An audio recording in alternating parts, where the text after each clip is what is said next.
Good morning students. Are you okay बेटा? देखो, today's lecture in which I will tell you about the poem fire and ice. देखो बेटा, class 10th के लिए आज की जो हमारी सेकंड पोएम रहेगी फायर एंड आइस है। क्लियर? इससे पहले मैं आपको बात बताता हूँ एक कि भाई आपको आज व्हाट्सएप ग्रुप में डेट शीट डिलीवर की गई है बेटा यूनिट टेस्ट की, जो कि 27 तारीख से आपसे शुरू होंगे। ठीक है, सभी बच्चे सब्जेक्ट वाइज डेट शीट इसको अपनी फेयर नोटबुक में उतारेंगे। क्लियर? और उसके अकॉर्डिंग अपने 11 से 12 बजे तक क्वेश्चन पेपर आपको मिलेगा। अगर आपको ऑप्शनल क्वेश्चन पेपर मिलता है, इट मीन्स ऑब्जेक्टिव ऑब्जेक्टिव अगर टेस्ट होता है तो भी आप लिंक मिलेगा, ऑनलाइन टाइमिंग रहेगा। बट अगर आपको सब्जेक्टिव क्वेश्चन पेपर मिलता है तो वो आपकी ऐप पे भी होगा और व्हाट्सएप ग्रुप में भी होगा। क्लियर? व्हाट्सएप ग्रुप में जिन बच्चों का नाम मेंशन नहीं है वो अपना करवाएं टीचर्स से। ठीक है, जो आपके पास व्हाट्सएप चलता है, जो नंबर पहले कुछ था अब कुछ चेंज हो गया है, या दूसरा फ़ोन ले लिया, दूसरे नंबर्स पे व्हाट्सएप यूज़ कर रहे हो आप, तो उस नंबर को आप व्हाट्सएप ग्रुप में बेटा ऐड करवाएंगे ताकि ये सारे यूनिट टेस्ट आप कवर कर सको। क्लियर? ये यूनिट टेस्ट आपको 11 बजे से 12 बजे के बीच में होमवर्क की वीडियो देने के बाद में मिलेंगे। जो सब्जेक्टिव टीचर्स ने आपको बताया है आपका प्रिस्क्राइब सिलेबस, वो आप अच्छे से रिवीजन करेंगे। अगर उसमें कोई प्रॉब्लम है तो आप टीचर से डायरेक्ट कॉल करके या फिर अपनी डिमांड के अकॉर्डिंग वीडियो ले सकते हो, या फिर अपने सहपाठियों से पूछ सकते हो। बट किसी प्रकार की कोई प्रॉब्लम नहीं क्रिएट होनी चाहिए और फेयरली आप अपना टेस्ट देंगे बेटा। क्लियर? नंबर 2, नेक्स्ट थिंग क्या थी कि रोल जब आपने आपका सब्जेक्टिव यूनिट टेस्ट अटेम्प्ट किया है तो मतलब सबसे बड़ी बात कि आप कैसे करोगे बेटा। क्वेश्चन पेपर आपको मिला, ठीक है, तो जिस सब्जेक्ट का 27 तारीख को पर्टिकुलर डे जिस सब्जेक्ट का आपका यूनिट टेस्ट होना है, उस सब्जेक्ट की नोटबुक में ही ऊपर जैसे हम रेगुलर क्लासेस में टेस्ट देते हैं ना, उसी प्रकार से आप अपने उस पेज के ऊपर नाम, रोल नंबर, या फिर आप एक अलग से नोटबुक लगाइए, कि भाई उसमें केवल और केवल आपने यूनिट टेस्ट ही रिकॉर्ड मेंटेन करना है बेटा। 30 रुपये की 40 रुपये की नोटबुक लगाई, ऊपर लिखो आप यूनिट टेस्ट सब्जेक्ट में रिकॉर्ड, ऊपर 27 तारीख का जो टेस्ट आएगा उसी में आप इस डेट शीट को मेंशन करो। क्या कि भाई मई यूनिट टेस्ट डेट शीट के नाम से वहाँ पूरी डेट शीट उतारो फर्स्ट पेज पे, और सेकंड पेज से 27 तारीख को जो आपको आपका क्वेश्चन पेपर मिलता है उस क्वेश्चन पेपर को अपने मोबाइल में से अटेम्प्ट करो, और फिर नेक्स्ट पेज से सॉल्यूशन जैसे हम क्लासेस में देते हैं यूनिट टेस्ट, नाम, रोल नंबर, सेक्शन और विलेज के साथ अपना ऊपर बायोडाटा डाल के क्वेश्चन नंबर 1 से जितने क्वेश्चन मिलते हैं सारे सब्जेक्टिव क्वेश्चन आप वहाँ अटेम्प्ट करो। फिर उनकी बिल्कुल क्लियर सी पिक बना के, फ़ोटो बना के PDF फाइल में जो सब्जेक्ट टीचर उसके व्हाट्सएप पे आपने बेटा डालना है। और जब आपने यूनिट टेस्ट अपनी फेयर नोटबुक में कर लिया, ठीक है ना, जो यूटी की जो अपनी नोटबुक बनाई है उस नोटबुक में टेस्ट कंप्लीट करने के बाद में उसके नीचे आपने पेरेंट्स के सिग्नेचर डलवाने हैं 27 तारीख के ही, मतलब जब आपको क्वेश्चन पेपर अवेलेबल होता है उसके 45 मिनट्स के बिटवीन 45 मिनट्स ही आपने उसको करना है बेटा। और 45 मिनट्स में ही आपने टीचर्स को वापस से सेंड भी करना है बेटा उसको। क्लियर? अगर मान लो अनफॉर्चुनेटली आपके पास दिन में फ़ोन नहीं रहता, शाम को करते हो, तो शाम को भी आप उसको अटेम्प्ट करो अपनी फेयर नोटबुक में देख के, मतलब पेरेंट्स के पास होता है जब भी आपको टाइम मिलता है तो आप उसको अपनी जो यूटी रिकॉर्ड की हमने एक नोटबुक लगाई है, सभी सब्जेक्ट्स की एक यूनिट टेस्ट की कॉपी होगी, तो उसमें आपने उसको किया, और जैसे ही किया तो आप अपना फ़ोटो बनाएं और PDF बना करके, PDF में नीचे बेटा ऑप्शन होता है जब उसको सेंड करते हैं तो वहाँ डिस्क्रिप्शन डालने के लिए कि भाई डिस्क्रिप्शन डालो इधर, तो उसमें नाम, रोल नंबर, क्लास, सेक्शन सब कुछ वहाँ अपना डाल के जब भी आप सोल्व करते हो शाम तक तो आप सब्जेक्ट टीचर के पास डाल दो। अगर किसी टीचर के नंबर्स नहीं है आपके पास कॉन्टैक्ट लिस्ट में तो आप मेरे से कंफर्म करना, ठीक है ना। बट मोस्टली मतलब सभी बच्चों के लिए ज़रूरी है कि कोई भी बच्चा यूनिट टेस्ट को मिस ना करे। ठीक है ना बेटा। इन फ्यूचर रिकॉर्ड के लिए जैसे लास्ट ईयर 10th का, अब वो पीछे तक के सीबीएसई ने पीछे तक के सारे यूनिट टेस्ट का रिकॉर्ड मांग लिया। अब जिन्होंने नहीं दिया तो वो उसका तो लॉस वो बेयर करेंगे बेटा। ठीक है ना, इसमें टीचर्स का कोई फॉल्ट नहीं होगा। तो इसलिए दोबारा से मैं बता रहा हूँ कि सभी बच्चे अपनी एक अलग से कॉपी बनाएंगे इस टेस्ट की, और उसी में सभी मेंशन करेंगे, पेरेंट्स के सिग्नेचर करवाएंगे उसको कंप्लीट करते ही। अगर फादर घर पे है तो फादर के, ग्रैंडफादर है ग्रैंडफादर, या मदर है मदर के, बड़ा भाई है, बुआजी है, जो भी आपके पेरेंट्स में से जो भी घर पे अवेलेबल है उस समय, उसके आपको जस्ट करते ही पेरेंट्स सिग्नेचर डेट डलवा के फ़ोटो करी और टीचर के पास पीडीएफ फाइल बना के, नोट फ़ोटो, इंडिविजुअल फ़ोटो नहीं खींचने अपने पर्टिकुलर, बट उन सभी फ़ोटोज़ की एक पीडीएफ फाइल बना के नाम रोल नंबर के साथ आप सेंड करेंगे। क्लियर। तो देखो ये बात सभी की समझ में आ गई। ठीक है ना। तो रिवीजन वर्क में कोई भी कमी नहीं होनी चाहिए। जो भी प्रिस्क्राइब सिलेबस बताया जाता है, इंग्लिश का सिलेबस मैं आपको आपके व्हाट्सएप ग्रुप पे छोड़ दूंगा, और इस ऐप में भी आपका एक ऑप्शन है एग्ज़ाम का, उसमें आपको एग्जाम या फिर सिलेबस का ऑप्शन है, सिलेबस में आपको मिलेगा। क्लियर। तो मैं अभी इस वीडियो के बाद में आपको दूंगा। ठीक है ना। तो देखो बेटा, आज का जो वीडियो रहेगा हमारी second poem fire and ice. Clear.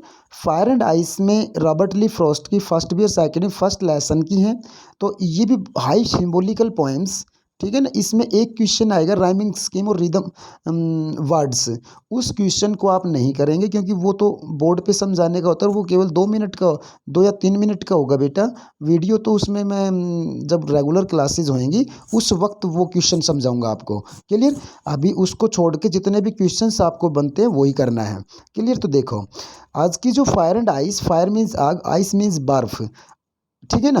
तो फायर एंड आइस जो हमारी पोएम है उसकी क्या क्या स्टेटमेंट है, क्या क्या समझते हैं मतलब इस टाइटल से, कि भाई रॉबर्ट ली फ्रॉस्ट जो हैं वो ये बोलते हैं इस पोएम में कि भाई संसार का अंत होगा, निश्चित है संसार का अंत होना, या तो फायर से या फिर बेटा आइस से, या तो आग से होगा या फिर बर्फ से होगा। कैसे, देखो fire and ice both are symbolic word, दोनों ही सिंबलाइजिंग वर्ड है।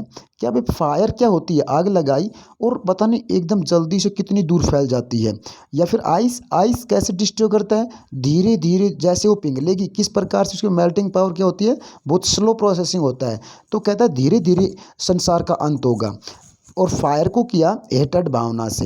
हेटेड मीन्स क्या होता है बेटा, मतलब ईर्ष्या करना, मतलब आदमी एक दूसरे के प्रति ईर्ष्या करता है तो वो जस्ट डिसीजन लेता है या तो मार मतलब डू एंड डाई। ठीक है ना, डू एंड डाई, करो या मरो की स्थिति में होता है उस वक्त वो फायर की तरह।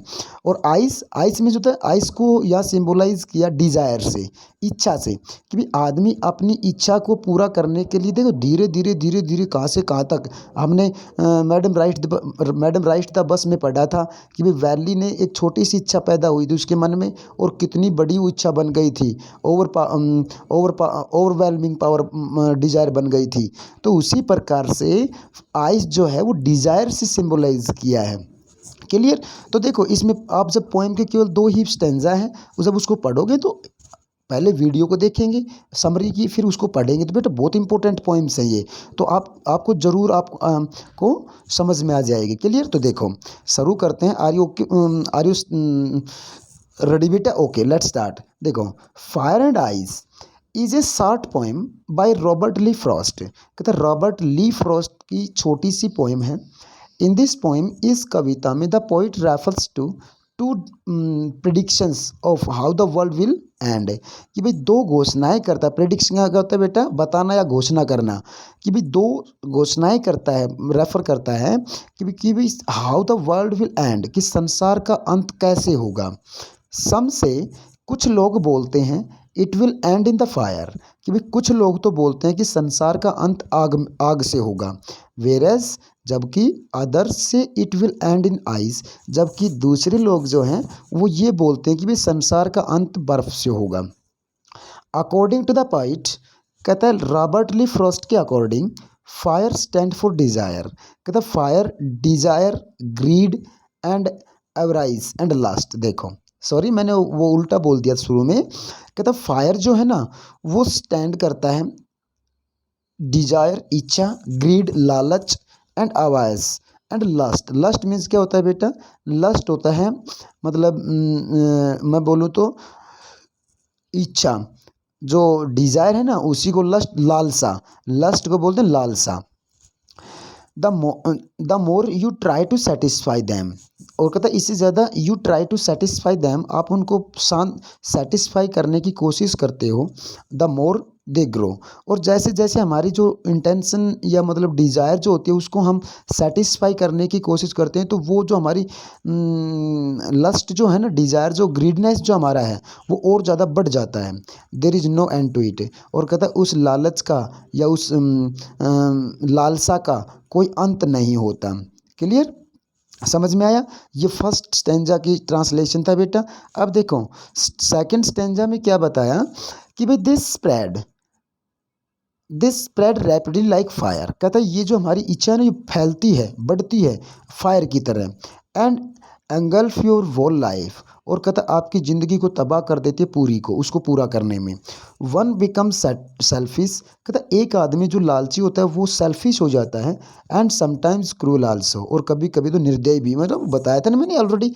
इन अदर हैंड, और दूसरी तरफ ice according the poet, poet के अकॉर्डिंग बर्फ जो है stands for hatred coldness and rigidity, मतलब स्थिरता को और बिल्कुल शांत, हेटेड नफरत को दर्शाती है। वन बिकम्स इंसेंसिटिव, कहता इतना ज़्यादा इंसेंसिटिव हो जाता है आदमी, एंड इंडिफरेंट, और बिल्कुल अलग towards the feelings of others, मतलब दूसरों की फीलिंग्स को देख के, दूसरों की लग्जरीनेस को देख करके उसकी जो फीलिंग्स हैं वो कितनी अलग हो जाती हैं, सेल्फिश हो जाता है। The poet says that, poet बोलते हैं both fire and ice are growing with such a rapid speed, कि भाई फायर एंड आइस कितनी तेज़ी से स्पीड पकड़ती हैं, गति पकड़ती हैं, बढ़ती हैं इनकी, that the world would soon perish either way, तो इस प्रकार से जल्दी ही संसार क्या होगा, पेराइज, पेराइज में दोहरी मृत्यु होगी। In fire in ice, fire से या बेटा आग, आग में या बर्फ में। क्लियर? समझ में आया? तो देखो इसके बाद में इसके मैं क्वेश्चंस दे रहा हूँ, शॉर्ट आंसर टाइप क्वेश्चन है बेटा, इसके अकॉर्डिंग आपने इनको भी अटेम्प्ट करना है। For Robert Frost what do fire and ice stand for, दोनों आ गई। इंपॉर्टेंट क्वेश्चन हर साल पेपर में आता है बेटा। Clear? The word fire stands for desire in this poem, in the poem it indicates all type of greed and lust. In today's world, mankind greed is endangering the very existence of the planet Earth. The word ice in the poem indicates hatred and indifference, which is as cold as ice. Clear? Next question आपका क्या है भाई? How has Robert Lee Frost brought out the contrasting ideas of the poem? कहता जो poem में ideas दिया है fire and ice का, उनमें एक दूसरे को कटाक्ष कैसे करता है? Desire peoples us in hot pursuit of something, कि कितने ज़्यादा लोग जो हैं वो परस्यूट अस, कि हमें कितने ज़्यादा मतलब एक हीटनेस के साथ दिखते हैं, एंड जबकि it is compared with fire, मतलब जब गुस्सा आता है लोगों का उस वक्त आग के साथ कंपेयर किया है। Hatted makes us call towards others feelings, कहता है जो हमारी नफ़रत होती है ना, नफ़रत जो है दूसरों के प्रति शांत बना देती है, हमारी फीलिंग्स जो है ना, दूसरे को देख के हम जब नफ़रत करते हैं तो बिल्कुल हम चुप रहते हैं। द कोल्डनेस ऑफ आइस, कहता है बर्फ़ की जो ठंडक है, कैन नम्ब आवर सेंसेस, कहता है बिल्कुल नम्ब कर देती है, डाउन कर देती है हमारी सेंसेस को। Similarly the coldness of our hearts can numb our kindness, हमारी जो दयालुता जो होती है ना उसको कम कर देती है। दैट इज़ वाई हैटेड has been compared with ice, ice. Clear? तो देखो नेक्स्ट क्वेश्चन हमारा थर्ड जो बेटा, थर्ड क्वेश्चन है right down the two different views about the end of the world, कि भाई संसार के दोहरा अंत होगा, दो बार अंत होगा, किस किस से, वो आपने डिफरेंट व्यूज़ को डालना है इधर। There is a debate that is going on about the end of the world, कहता देर इज ए डिबेट, यहाँ एक डिबेट है, ठीक है ना, तो जो संसार के अंत के बारे में बताती है। People say that the world will end in fire and ice, and in ice world is transitory, nothing is perennial in this universe. भाई ये तो अंत ही जिसका अंत होना है मतलब कोई भी इस ब्रह्मांड में पेrennial नहीं है, स्थिर नहीं है, ठीक है ना। नेक्स्ट जो है कि भाई फोर्थ का question, how does Robert Lee Frost questions the common man, कि भाई किस क्या बताते हैं कि भाई किस प्रकार से आदमी को प्रिकॉशंस लेने चाहिए आदमी को। Man is selfish, avaricious, lustful, indifferent, ठीक है, ये सारी क्वालिटीज होती हैं एक मानव में। And hateful, Robert Lee Frost questions the common man and says that he should not forget the bitter reality, कि भाई ये बताते हैं कि हमें अपनी जो बिटर जो कड़वी सच्चाई हमारी उसको नहीं भूलना चाहिए। That everything in this world is transitory and death is inevitable, कि भाई मृत्यु है ना स्थगित नहीं की जा सकती। रॉबर्ट ली फ्रॉस्ट ये बताते हैं कि मृत्यु जो है वो स्थगित नहीं, उससे बचा नहीं जा सकता। That's reality of the life, bitter reality बताया इसको, इसको सेंस करना चाहिए। क्लियर। नेक्स्ट क्वेश्चन जो आपका है वो क्या है बेटा, why does the poet hold with those who favour fire. देखो जब आपने पोएम को पढ़ा तो उसमें लाइन आएगी भाई I hold with those who favour fire, जो लोग ये बोलते हैं कि आग से अंत होगा मैं उनका पक्ष लेता हूँ, फेवर करता हूँ। ऐसा क्यों। The poet take side with those who believe that the world will be destroyed by fire. कहता पोइट बोलता है मैं उनकी साइड हूँ, मैं उनका फेवर लेता हूँ जो लोग ये बोलते हैं कि भाई संसार का अंत आग से होगा। फ्रॉस्ट कहता है Robert Lee Frost connect fire with desire. कहता है रॉबर्ट फ्रॉस्ट जो पोइट जो है डिजायर से इसको जोड़ते हैं फायर को। According to poet desire is powerful and would be a quick and moreover, मतलब आग की तरह क्विक एंड करती है, जल्दी से अंत करती है। The fact that he has had personal experience with desire leads him to first conclude that the world will end in fire, ठीक है, क्योंकि वो पहले एक्सपीरियंस कर चुके हैं। तो आग, जो लोग ये बोलते हैं आग से अंत होगा, उन्हीं का वो फेवर करते हैं। क्लियर बेटा। नेक्स्ट क्वेश्चन जो आपका है, write the sum and substances of poem fire and ice, मतलब इसका आपने जोड़ तोड़ करके इसका सारांश में सार लिखो। The crystal clear message that the poet is trying to give is that nothing in the world is eternal, everything will price either in fire or twice, नहीं sorry ice. We should thus not forget, हमें नहीं भूलना चाहिए this supreme reality, भाई इस प्राथमिक जो reality हमारी लाइफ की उसको नहीं भूलना चाहिए। And keep our selves above all selfish matters, और इस रियलिटी को हमें हमारे सेल्फिश मैटर्स हैं उनके ऊपर रखना चाहिए। It is never forget it.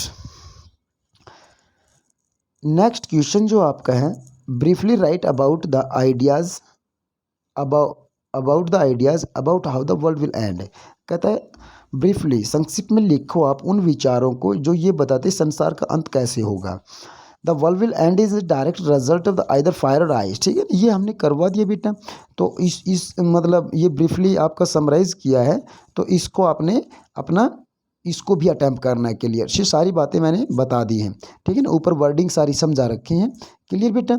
Next question जो आपका है ये देखो, to say that for destruction ice is also great for point, ठीक है। What does ice stand for, how is it sufficient to bring destruction, कि बर्फ़ किस प्रकार से सफिशियंट है, पर्याप्त है, टू ब्रिंग डिस्ट्रक्शन मतलब विनाश के लिए। Ice symbolise hatred, it is just as powerful as desire, while desire consumes quickly, hate can occur and linger in people's mind, मतलब लगातार लोगों के दिमागों में बनी रहती है। हार्ट्स माइंड्स एंड हैंड, दिल और दिमागों में, फॉर ईयर, सालों तक, समटाइम्स इवन लाइफ टाइम, यहाँ तक कि कई बार तो लोगों की पूरी ज़िंदगी निकल जाती है इस बात के, इस व्यू के साथ। Hate consumes the hater perhaps even more than the person और group hated and it can ruin lives, बर्बाद कर दे जिंदगियों को। It can thus be very destructive and sufficient to bring destruction. Clear. Next question जो है, but if it है to perish twice, perish अंत होगा, ट्वाइस मीन्स दोहरा अंत होगा। How will the world perish twice, कहते दोहरा अंत कैसे होगा संसार का, एक बार आग से एक बार आइस से फायर और आइस दोनों से, ठीक है ना। तो ये क्वेश्चन आपने करना है बेटा। नेक्स्ट क्वेश्चन 10th का जो लास्ट है, which age old question does the poem revolve round, कहता which age old question does the poem revolves round, कहता किस प्रकार से मतलब किस एज के चारों तरफ कितनी एज के चारों तरफ ये जो पोएम है ये घूमती है, मतलब क्या दर्शाती है। The poem revolves around the age old questions of whether the world will end in fire और ice. This is similar to another age old questions whether it would be perfectible preferable for freeze to death और burn to death. देखो free बर्फ से क्या बताया, freeze to death और burn to death, जलने से मृत्यु या फिर जमने से मृत्यु। The poet determines that either option would achieve it's purpose sufficiently well. Clear बेटा। तो ये ओनली 10 क्वेश्चन मैं इसके दे रहा हूँ और नेक्स्ट क्वेश्चन आपको नेक्स्ट वीडियो में मिलेंगे। Clear. Thanks. Have a good day.